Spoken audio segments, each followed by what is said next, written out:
When conducting research, it's critical that you properly cite the sources for any of the statements that you make in your research. One of the reasons for this is so that you're giving credit to the original creator of the content as to who did it and when they did it. Second, it also gives others the ability to evaluate the quality of your research. If you are not citing sources, or you're citing weak sources, then that's going to cast a negative view on the quality of your research. Well, in the old days, you had to manually keep track of your sources.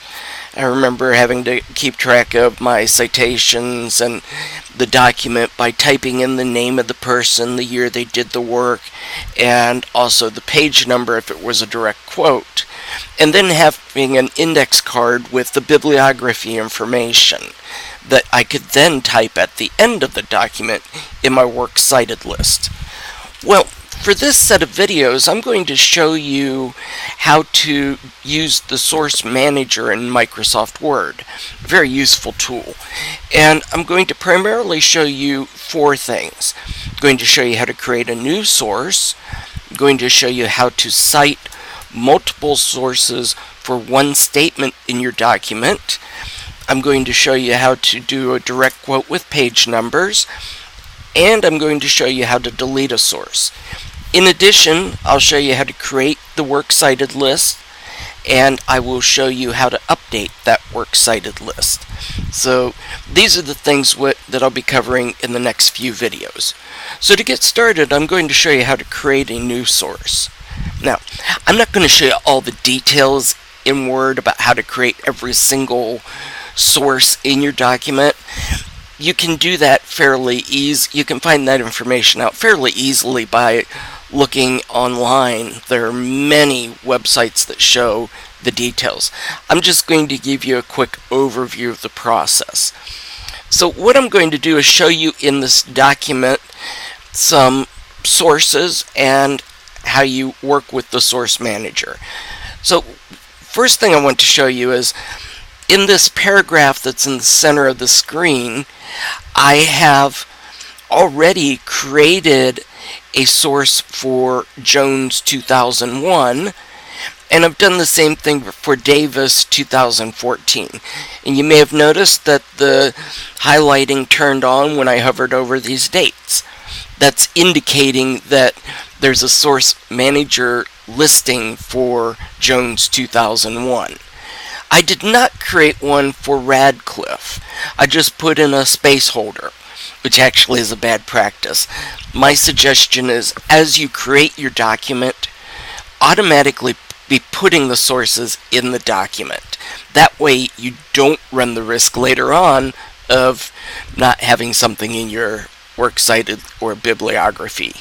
So I'm going to go back and I'm going to create a source for Radcliffe 2012. And these are all fictitious sources in this paragraph, so I may just create some silly information. Well, to create a new source, what I have to do is go up to the ribbon and select the References tab. And over about the middle of the References tab on my screen, I see some things. Insert Citation, Manage Sources, Style, and I've got it set to APA 6th edition, which is what I suggest you use, and Bibliography. We'll come back to bibliography when we create our works cited list. I'm going to focus here on inserting a citation. And so when I click this button, you can see all of the sources I already have in the document. Now, if I were reusing one of these, I would just select the one that I'm reusing. But first, I'm going to add my Radcliffe source. So I'm going to go down here to Add New Source.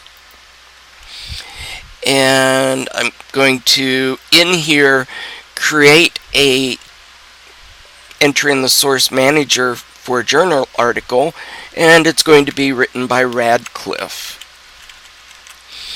And so I'm going to put Radcliffe's name in here, and once again this is fictitious, so I don't really have to worry about all the information that you would have to worry about if you were creating your works cited list.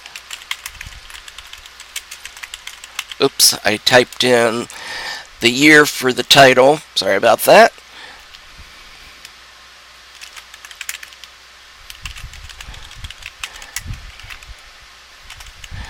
I should point out to you that Word does not spell check anything you put in here. So the burden's on you to make sure that you spell everything correctly.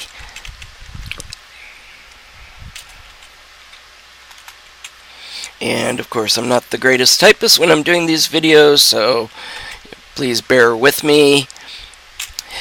Now, I will mention there's this document object identifier. In some cases, you have that information when you pull up a source in the library databases. If you have that information, put it in. What it does is it lets people go directly to the original source. It's a long combination of letters and numbers. If the person goes to the web and searches for that long combination, they'll link directly to the original article. I don't have that, so I'm not going to put it in.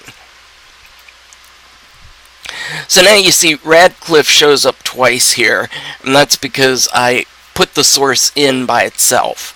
I'm also going to put a space here between the citation and the word identified. So what I have to do is clean this up. And so first thing I'm going to do is get rid of the year that I manually typed in. And then I'm going to clean up my citation in this highlighted region. And so I just clicked on the citation. I'm going to click this down arrow to go to citation options, and I'm going to select edit citation.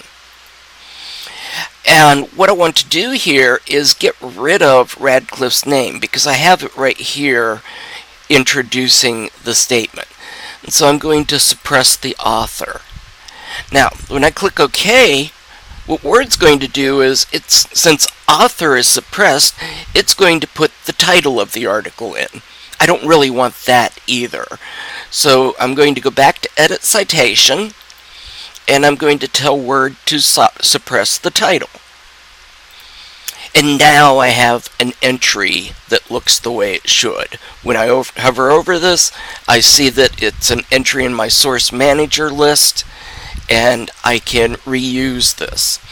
And so I'm just quickly going to go up to manage sources and show you that there is an entry for Radcliffe in my list right here. I could edit that entry if I discovered that I had made a mistake, for example, a spelling error, and that would automatically update the information behind the scenes that is used to generate the works cited list. For now, I'm not going to do that. So this is how you create a new source in Source Manager. At this point, I'll stop this video and start the next video where I'm going to actually put multiple sources for one statement.